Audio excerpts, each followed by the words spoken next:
प्यारे बच्चों नमस्कार। आज हम 9वीं कक्षा की हिंदी पाठ्य पुस्तक सीरीज भाग 1 से कबीर की साखियों की सप्रसंग व्याख्या कर रहे हैं। इन साखियों में कवि जी ईश्वर की निर्गुण व सच्ची भक्ति का वर्णन करते हैं।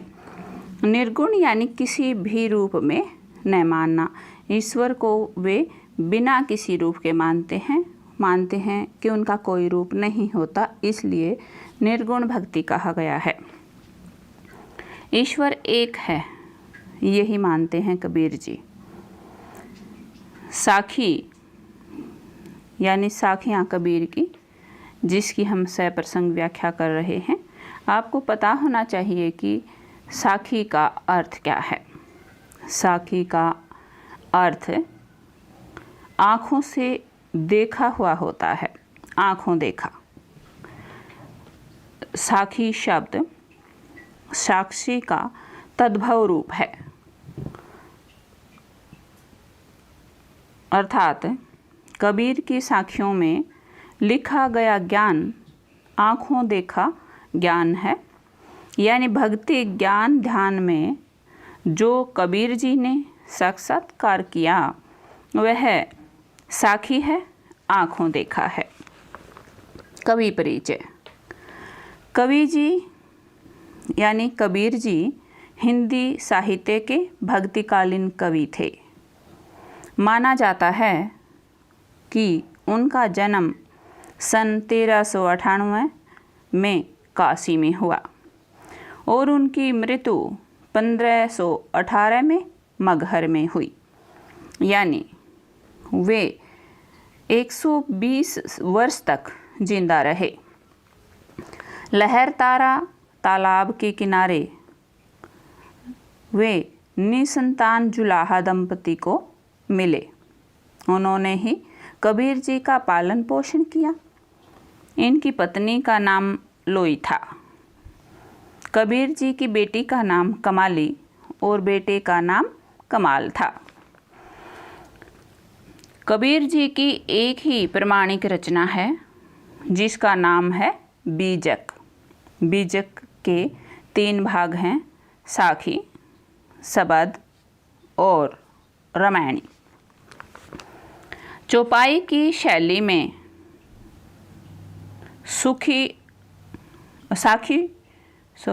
साखी दोहा की शैली में, चौपाई की शैली में अपनी वाणी उन्होंने प्रस्तुत की है।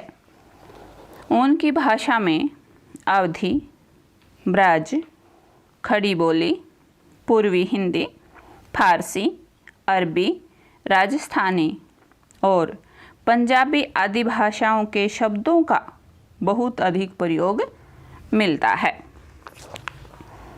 ये था आपका कवि परिचय। अब हम साखियों की सप्रसंग व्याख्या करेंगे। मान सरोवर सुभर जल, हंसा केली क्राही, मुक्ता फल मुक्ता चुके, अब उड़ी अनत न चाही। मान सरोवर एक झील है जो तिब्बत में है। सुभर जल, सु अच्छा, भर भरा हुआ, जल जल से। मान सरोवर झील जल से अच्छी तरह भरी हुई है। हंसा केली क्राही, और हंस केली क्राही, केली क्रीड़ाएं कर रहे हैं। केली होती है क्रीड़ाएं करना। मुक्ता फल मोती, यानी भक्ति का जो फल होता है वो उसके बारे में बता रहे हैं। मोती कह रहे हैं।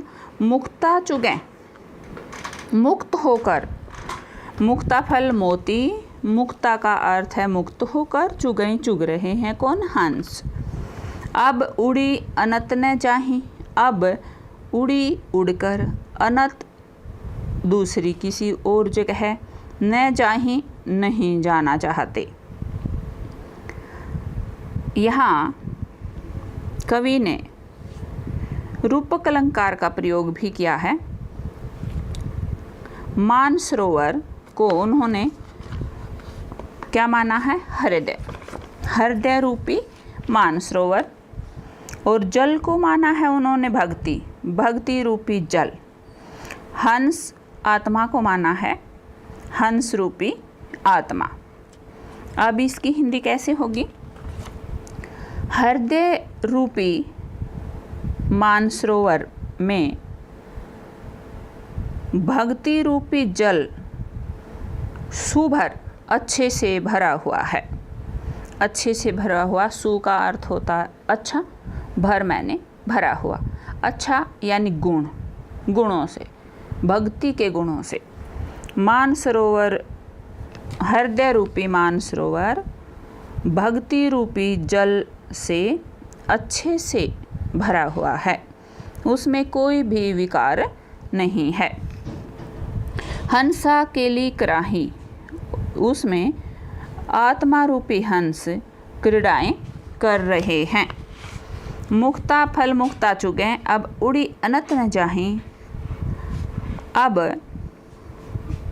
जो हंस है वो क्रीड़ाएं कर रहे हैं क्योंकि उन्होंने भक्ति को पूर्ण रूप से पा लिया है, यानी उनको भक्ति का फल प्राप्त हो गया है और फल प्राप्त होने पर मुक्ति मिल जाती है। अब मुक्ता फल का अर्थ है मोती। मुक्ता मुक्त होकर, चुगें चुगें, मुक्त होकर अब हंस मोतियों को चुग रहे हैं, फल रूपी मोतियों को चुग रहे हैं, आनंद रूपी मोतियों को चुग रहे हैं। अब उड़ी अनत न जाहीं, अब उड़कर कहीं और नहीं जाना चाहते क्योंकि उन्होंने पूर्ण रूप से ज्ञान को प्राप्त कर लिया है और उसी के आनंद में डूबे हुए हैं। अब वो संतुष्ट हैं, कहीं और नहीं जाना चाहते, यानी उन्होंने अपने परम ज्ञान को प्राप्त कर लिया है। इधर उधर भटकने की ज़रूरत नहीं है। आगे देखें। प्रेमी ढूंढत मैं फिरूं, प्रेमी मिले न कोई, प्रेमी को प्रेमी मिले सब विष अमृत होई। कबीर जी कहते हैं कि मैं प्रेमी ढूंढत मैं फिरूं, मैं परमात्मा के प्रेमी को ढूंढता हुआ फिरता रहा, घूमता रहा। प्रेमी मिले न कोई, परमात्मा का प्रेमी, ईश्वर का प्रेमी कोई नहीं मिला, ईश्वर का सच्चा प्रेमी कोई नहीं मिला। प्रेमी को प्रेमी मिले, जब सच्चे प्रेमी को सच्चा प्रेमी मिल जाता है तो उन दोनों के मिलन से सब विष, सारा जो जहर है वो अमृत हो जाता है, यानी अमृत हो जाता है। विषय वासनाएं, सांसारिक विषय वासनाएं समाप्त हो जाती हैं और भक्ति रूपी जो आनंद है, भक्ति के बाद जो आनंद आता है वो आनंद आना शुरू हो जाता है, अमृत के समान आनंद आना शुरू हो जाता है। आगे देखें। हस्ती चढ़िए ज्ञान को सहज दुलीचा डारी, स्वान रूप संसार है भूकन दे झकमारी। हस्ती चढ़िए ज्ञान की, हस्ती हाथी, हाथी चढ़िए, चढ़ जाइए हाथी के ऊपर, ज्ञान को, ज्ञान के हाथी के ऊपर। यहाँ ज्ञान का हाथी क्यों कहा? न घोड़ा कहा, न गधा कहा, न भैंसा कहा, लेकिन यहाँ हाथी क्यों कहा? हाथी बहुत ऊंचा और शक्तिशाली होता है। हाथी बहुत शक्तिशाली और ऊंचा होता है और ज्ञान भी इतना ही ऊंचा होता है और शक्तिशाली भी। ज्ञान की जो शक्ति होती है वो बहुत ऊंची होती है। और हस्ती चढ़िए ज्ञान की, कहते ज्ञान रूपी हाथी के ऊपर बैठ जाइए, सहज दुलीचा डारी, और सहज स्वभाव का, सहज स्थिति का दुलीचा हाथी के ऊपर डाल लीजिए। क्या कहना चाहते हैं कवि यहाँ? कि जिस प्रकार से हाथी के ऊपर दुलीचा डालकर बैठ जाते हैं, उसी प्रकार से ज्ञान को इतने ऊंचे उठाइए जितना हाथी होता है, यानी बहुत अधिक ज्ञान प्राप्त कीजिए पहले।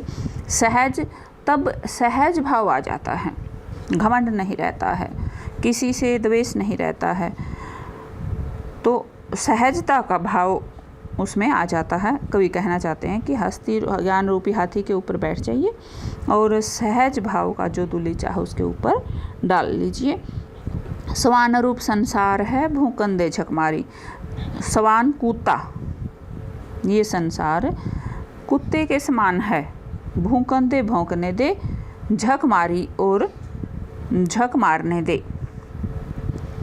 झक मारना वक्त बेकार करना, बेकार की बातें करते रहना, इधर उधर की बातें करते रहना। आगे देखिए।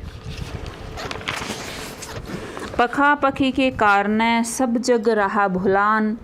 निरपख होई के हरि भजय सोई संत सुजान। पखा पखी पक्ष और विपक्ष, तेरा मेरी। के कारण पक्ष विपक्ष के कारण सब जग रहा भुलान। सब जग रहा भुलान, ये सब जग सारा संसार रहा भुलान, भुलान कर रहा है, भूल कर रहा है। ये जो सारा संसार है वो पक्ष विपक्ष के कारण बड़ी भूल कर रहा है, भगवान को भूलने की भूल कर रहा है। निरपक्ष होई के हरि भजय, निरपक्ष होई के होकर हरि भगवान को भजई, भजन लेना चाहिए, भजन करना चाहिए, भक्ति करनी चाहिए। सोई संत सुजान, सोई वही संत भी है, सुजान चतुर और ज्ञानी व्यक्ति भी है। पक्ष विपक्ष के कारण यह संसार सब कुछ भुला रहा है, भगवान की भक्ति को भूल रहा है। निरपक्ष होकर जो हरि का भजन करता है वही संत भी है और सज्जन भी है, ज्ञानी भी है, चतुर भी है।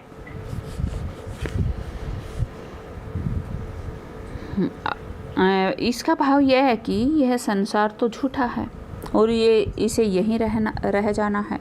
इस संसार को छोड़ने के बाद मनुष्य के साथ यह नहीं जाएगा, बल्कि उसकी भक्ति और सद्कर्म जाएंगे। इसलिए उसे ईश्वर के नाम की ओर ध्यान कर लेना चाहिए, भक्ति कर लेनी चाहिए। आगे देखिए।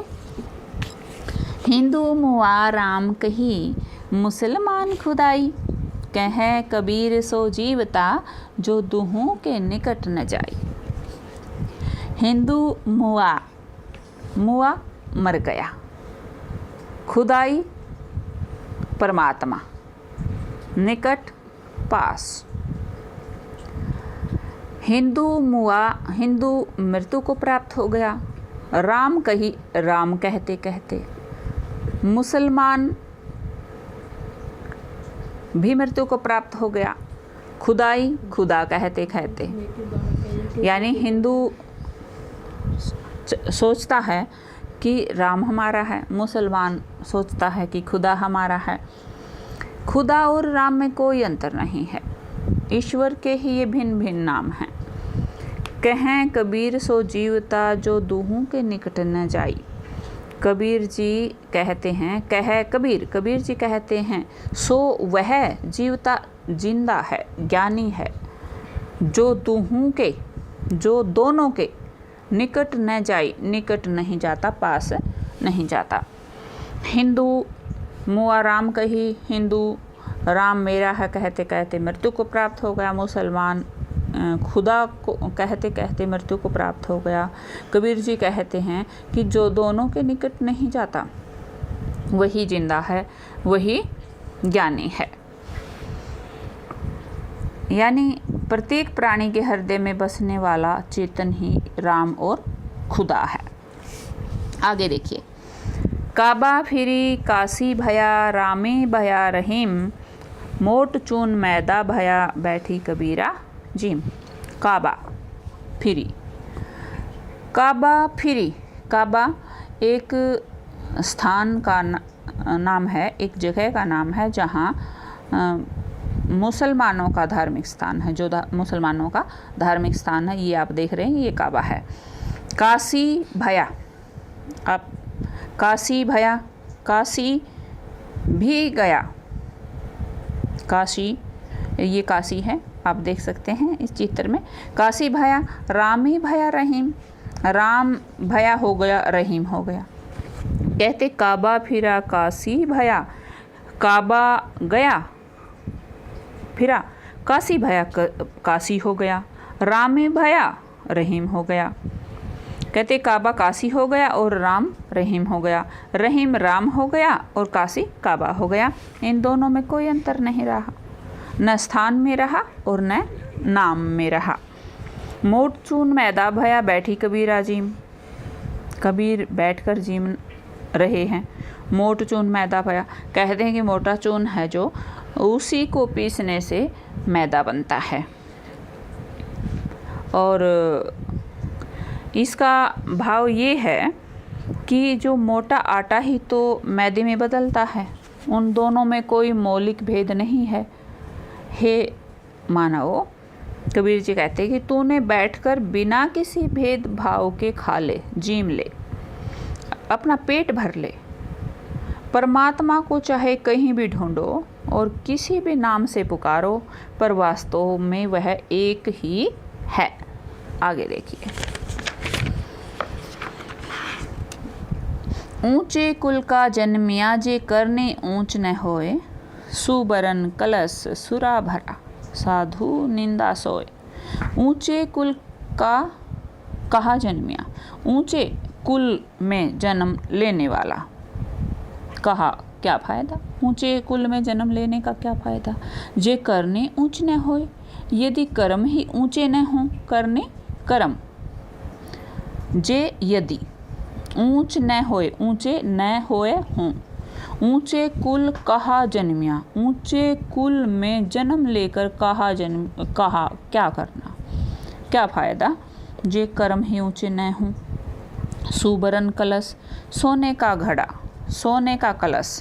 सुबरन सोने का, कलश घड़ा, सुरा शराब भरा हुआ है। सोने का घड़ा यदि शराब से भरा हुआ है, सुरा से भरा हुआ है। साधु निंदा सोए, साधु संत सज्जन लोग तो निंदा सोए उसकी निंदा ही करेंगे। ऊंचे कुल का जन्मिया, ऊंचे कुल में जन्म लेने का क्या फ़ायदा। जे करने ऊंच नहीं हो, यदि उसके कर्म ऊंचे न हों। सोने का घड़ा कलश यदि सुरा से भरा है, शराब से भरा है, तो साधु निंदा सोए, तो सज्जन लोग तो उसकी निंदा ही करेंगे। क्योंकि यदि सोने का कलश मदिरा से भरा होगा तो सज्जन व्यक्तियों को ये अच्छा लग ही नहीं सकता, वो बाहर का दिखावा होगा। तो ये कविता आपको समझ आई होगी, मुझे ऐसी आशा है। धन्यवाद।